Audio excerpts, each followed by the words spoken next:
അസ്സലാമു അലൈക്കും വറഹ്മത്തുള്ളാഹി വബറകാതുഹു.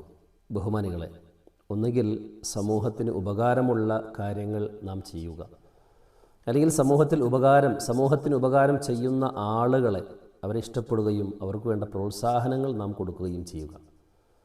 അതിനും കഴിയുന്നില്ല എങ്കിൽ സമൂഹത്തിന് വേണ്ടി ഉപകാരം ചെയ്യുന്ന, സമൂഹത്തിന് ഉപകാരമുണ്ടാക്കുന്ന കാര്യങ്ങൾക്ക് വേണ്ടി മുന്നിട്ട് പ്രവർത്തിക്കുന്ന ആളുകളെ കുറ്റപ്പെടുത്താതിരിക്കുക, വിമർശിക്കാതിരിക്കുക. സ്വർഗാവകാശികളിൽ പെടാൻ ഇതൊക്കെ നമുക്ക് സഹായകമാകുന്ന കാര്യങ്ങളാണ്. മഹാനായ ഗസാലി ഇമാം റഹ്മത്തുള്ളാഹി അലൈഹി അവരുടെ ഇഹ്യാ ഉലൂമുദ്ദീനിൽ കൊണ്ടുവന്നേക്കുന്ന ഒരു ഹദീസ്, അഹ്ലുൽ ജന്നത്തി സലാസത്തുൻ, സ്വർഗാവകാശികൾ 3 വിഭാഗം ആളുകളാണ്. ഒന്ന് അൽ മുഹ്സിൻ, നന്മ ചെയ്യുന്നവർ, സമൂഹത്തിന് ഉപകാരം ചെയ്യുന്നവർ.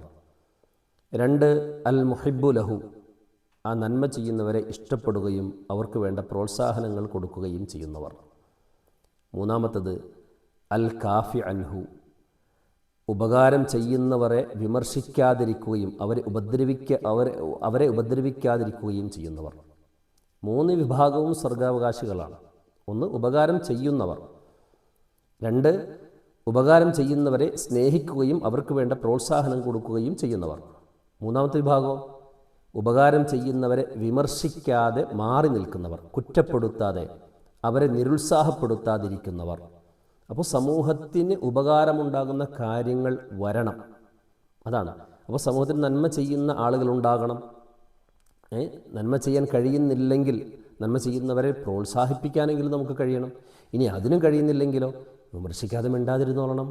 സ്വർഗാവകാശികളിൽ പെടാൻ ഇത് 3 കാര്യങ്ങളും നമ്മെ സഹായിക്കുന്നതാണ് എന്ന് മഹാനായ പ്രവാചകൻ സല്ലല്ലാഹു അലൈഹി വസല്ലം തങ്ങൾ പഠിപ്പിക്കുന്നതായി ഗസാലി ഇമാം റഹ്മത്തുള്ളാഹി അലൈഹി അവരുടെ ഇഹ്യയിൽ നമുക്ക് പഠിപ്പിച്ചു തരുന്നുണ്ട്. അല്ലാഹു സുബ്ഹാനഹു വ തആല നമ്മുടെ കർമ്മങ്ങളെല്ലാം സ്വീകരിക്കുമാറാകട്ടെ. നമ്മുടെ ആഖിബത്ത് അല്ലാഹു നന്നാക്കി തരുമാറാകട്ടെ. നമ്മിൽ നിന്ന് മൺമറഞ്ഞവർക്ക് അല്ലാഹു മഗ്ഫിറത്തും മർഹമത്തും നൽകുമാറാകട്ടെ. വാഖിറു ദഅവതി അൽഹംദുലില്ലാഹി റബ്ബിൽ ആലമീൻ. അസ്സലാമു അലൈക്കും വറഹ്മത്തുള്ളാഹി വബറകാതുഹു.